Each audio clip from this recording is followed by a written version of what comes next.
Ghost in the Shell Standalone Complex 2045 Sustainable War. What a title.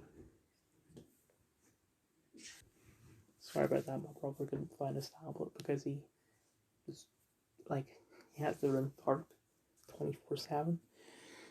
But back to Sustainable War, I know that it is basically just a recap of the first season of SIC 2045, but I don't care because I watched it like a couple months after it aired. So it's been 2 years since I've seen it, and it gave me an excuse to watch it again because I really genuinely like the show. I know most people didn't, because one, it's the first 3D animated Ghost in the Shell, and two,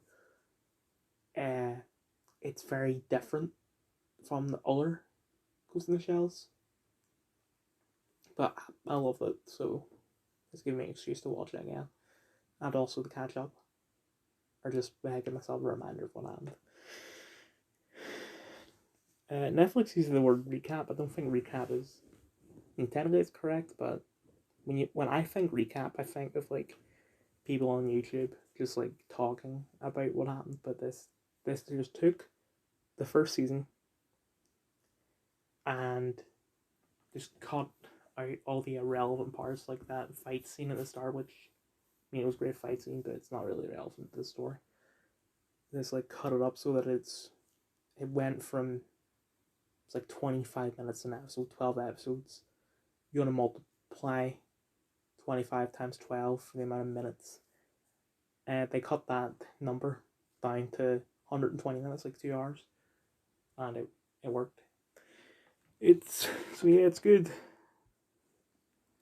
For cast, there's obviously Mary Elizabeth McLean. Whoops. I think that's my name, I know. And probably not going to get for credits, so I'll see the Japanese cast. Yep, all the Japanese cast. But it is good.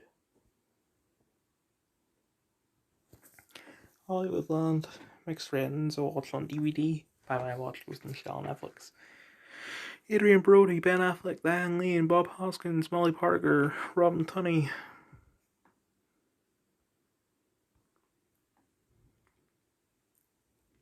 Joe Spano.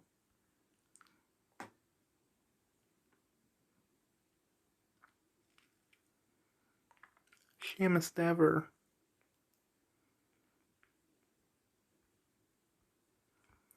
It's good.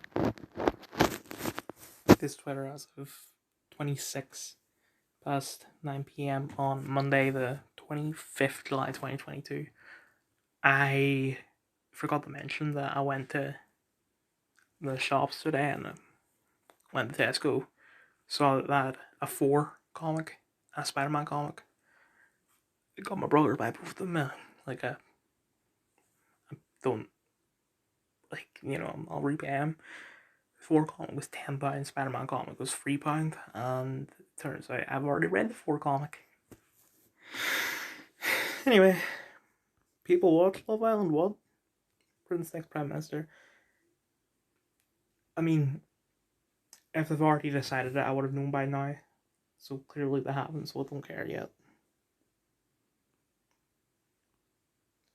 I mean, I don't really care either way as long as it's not Jeremy Hunt. Because he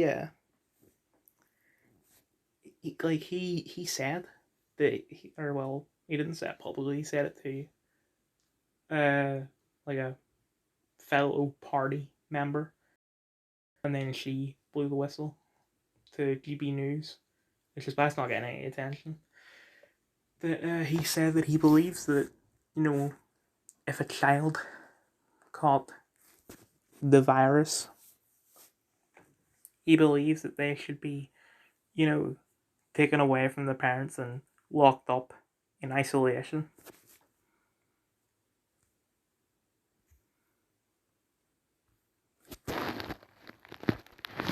Made a tool to compare webs and images to Hubble. Scientists will pay billions of dollars for this when increasing the contrast in Photoshop is free. 2 minutes 4 seconds.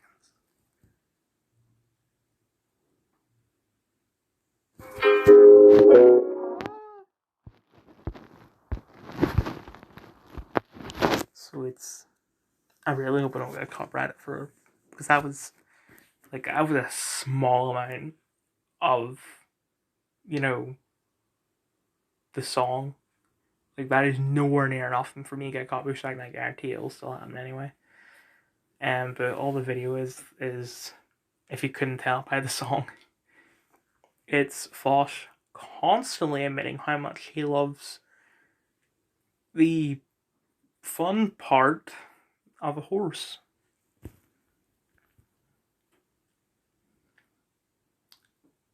I've already read that. Yeah. Latitude Festival, Frankie Boyle questions the existence of cancel culture. What, you believe that it just doesn't exist? As if, the evidence is circumstantial? Really? Are you sure about that? Like, I'm trying to think of any of your friends that have been cancelled. I can't think of any. But you have people like Trevor Noah, James Gunn. There was a third example that Dan Harmon, Dave Chappelle, Kevin Hart, Ricky Gervais.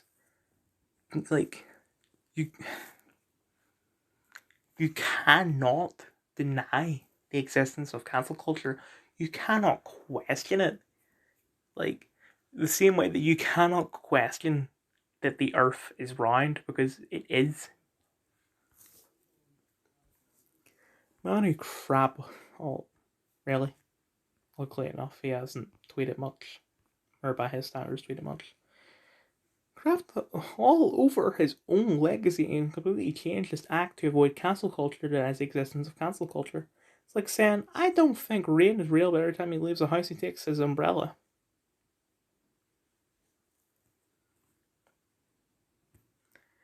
Didn't he literally get cancelled off Mock the Week 12 years ago back when he was funny? That's why I know Frankie, because like him and what's the other guy's name? Hugh Dennis, I think. Like, they were the funniest guys on Mock the Week.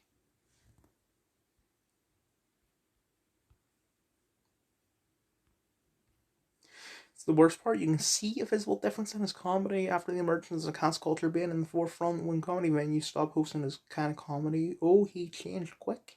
He's right. If you don't go against the machine, it doesn't exist.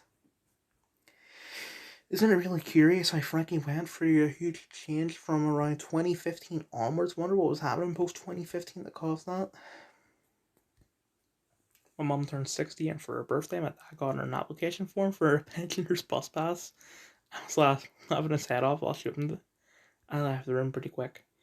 You know what kind of atmosphere where everyone is all happy and smiling because it's a party, but you know an argument is going to start as soon as everyone goes home.